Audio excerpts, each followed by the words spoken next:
Hello everyone.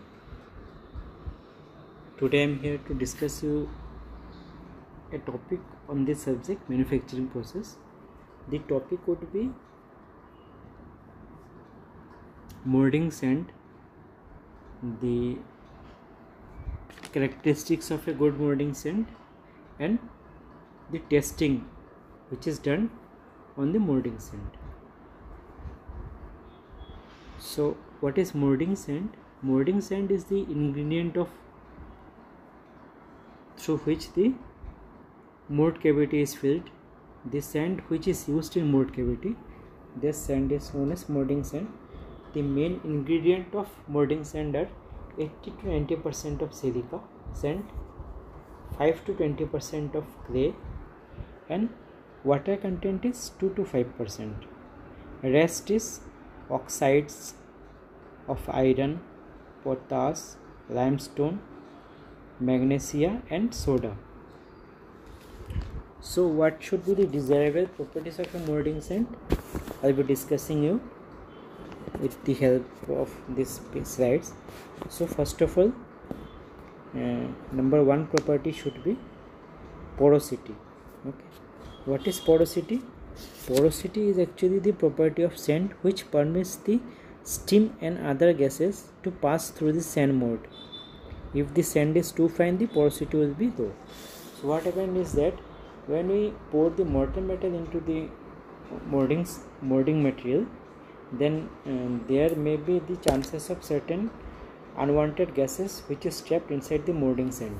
Okay, so the molding sand should have the property that it easily passes the outside foreign material out of the molding sand, and so that the casting object is of good quality. Okay, it should be porous enough. Next is strength. Strength is what? The measurement of strength can be done by using universal strength testing machine. Next is flowability. What is flowability? When it is rammed, when the material is rammed, when the sand is rammed, sand will allow into all portion of a mold and take up the required shape.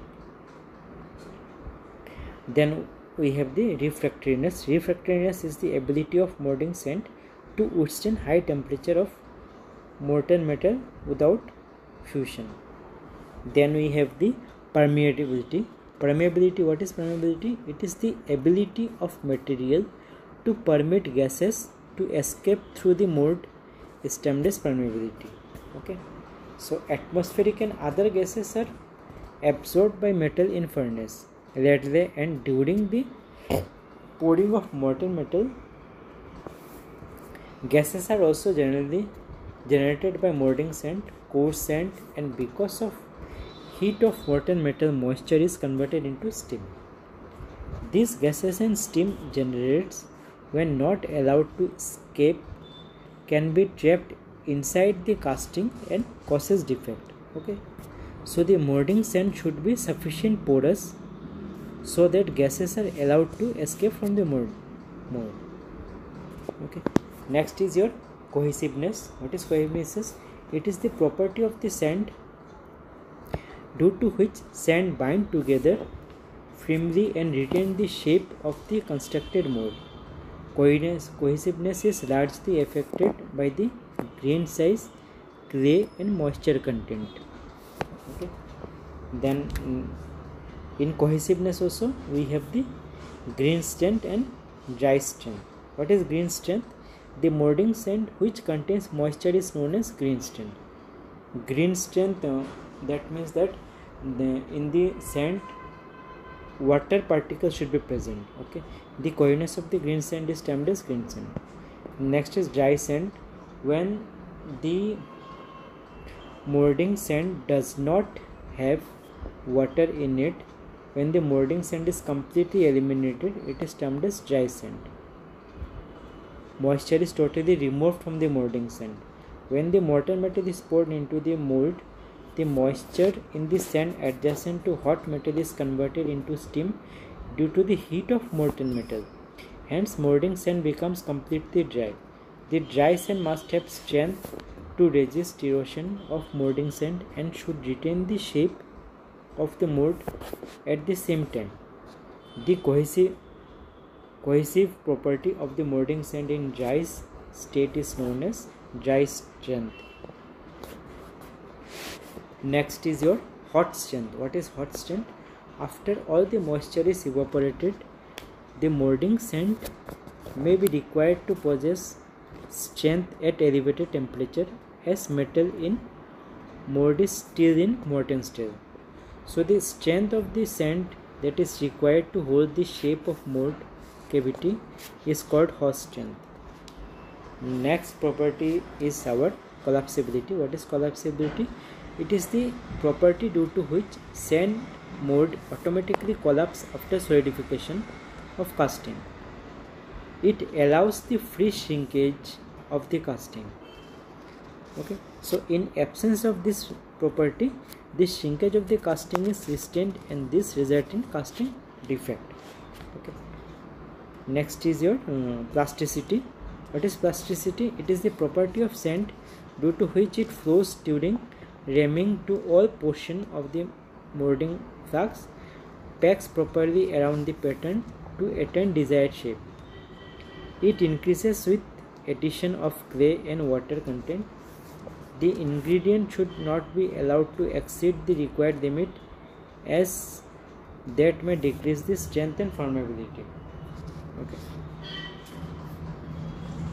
Next property, in the property of a molding sand should be, it should be inexpensive and easily available.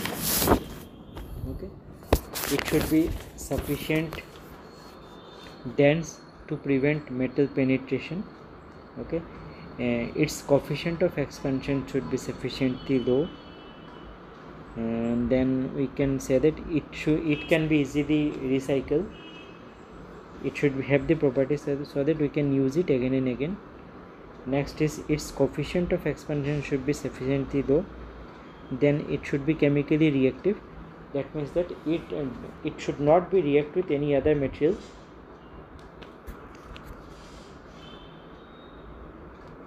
Then we have the chemical reactivity that I told. The molding sand should not chemically react with metallic mold. Okay.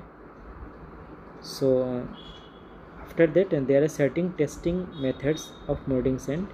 Those are grain fineness test. So what is grain fineness test?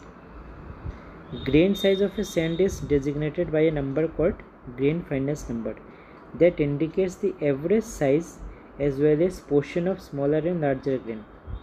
A sample of dry sand free from clay is placed on the upper sleeve and sleeve is vibrated for 15 minutes. Okay. Then grain fineness number is equal to total product divided by total percentage of sand saved on each sheave. Then we have the moisture content sand test. The moisture content is calculated by difference in weight between the moist and dry sand. Okay. The drying of moist sand is carried out at 105 degrees centigrade and 110 degrees centigrade in a heated oven and then cooled at room temperature. Then we have the clay content test. In clay content test, the method for determining the clay content of molding sand consists of agiating the sand in water so as to separate the clay from the sand particles and then removing the clay, which remains suspended in distilled water at room temperature. Next is permeability test. What happens in permeability test? Permeability is measured by the quantity of air that will pass through a standard specimen of the sand under a given pressure in a prescribed time. Permeability test number is given by V into H by P into A into T. Okay, where V is the volume of air in cc, H is the height of the sand in cm, P is the atmospheric pressure gram per centimeter square, A is the cross sectional area of the specimen, and T is the time in minute. Thank you everyone. With this I come to end of this slide. In this slides I have discussed you about the various property of a molding sand, what should be the desirable property a molding sand should have. Thank you.